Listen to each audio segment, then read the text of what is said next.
So yun guys, pagkatapos natin mahiwa yung sibuyas, salang na natin dito guys. Medyo mainit yung kawali.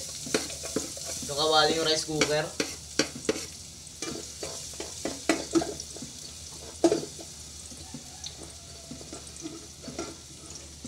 So tapos yan guys yung bawang.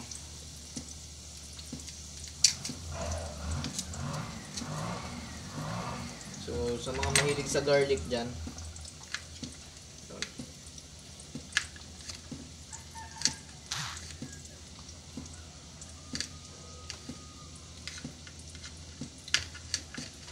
so yun guys, ating hiwa-hiwain na lang ito ng maliliit, ng garlic.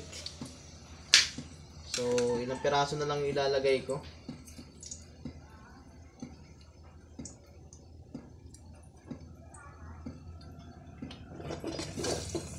Diba? Gumana yung ano natin sa rice cooker, ng idol.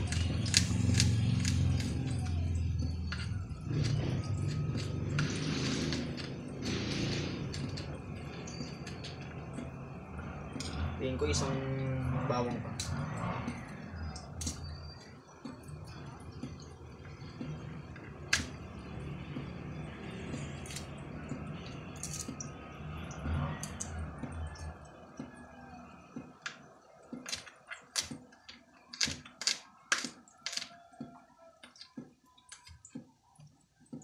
So ganyan lang ako guys maghiwa ng bawang. Medyo pinuhin lang din natin.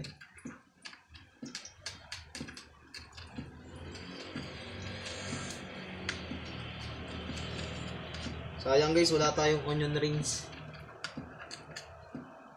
So syempre hindi naman ganun kalakas to. Sama ko na to guys.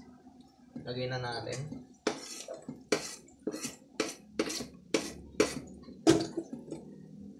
Then next ko na dito guys yung kamatis.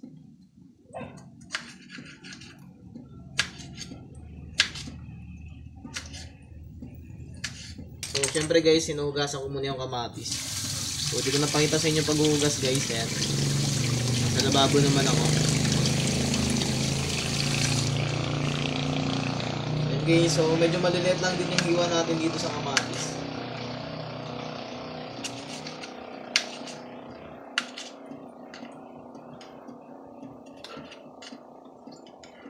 So diba, diskarte lang guys para makakaano tayo ng ulam.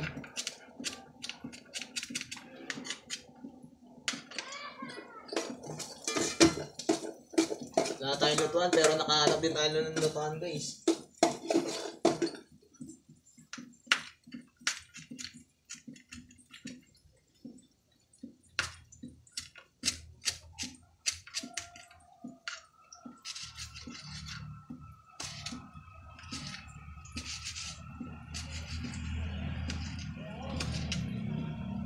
So yun guys.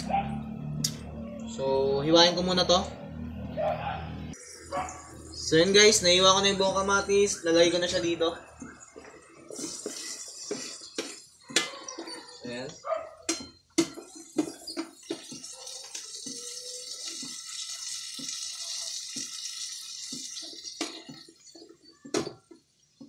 So ito guys. So nalagay ko na siya dun sa ano. Ayan. Yung mga ano natin. So susunod natin tong rice. So yan. Yan ka muna. Diskarte lang tayo guys kasi naubusan tayo ng gas.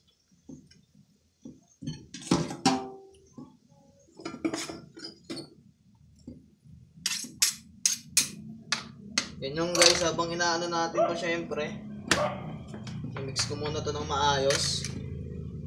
Yung rice natin. So, tapos yan guys, nalagay ko na rin siya dito.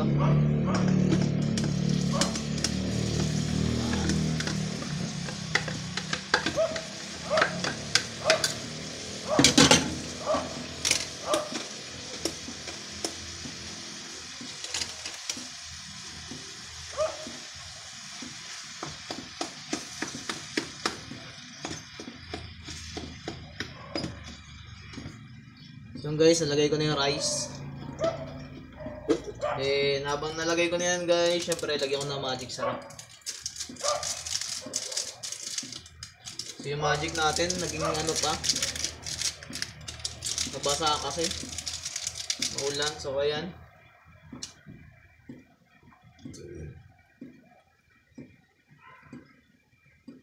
Then, betchin. Konti lang. So, yun lang guys. Then, lagyan natin ng konting black pepper.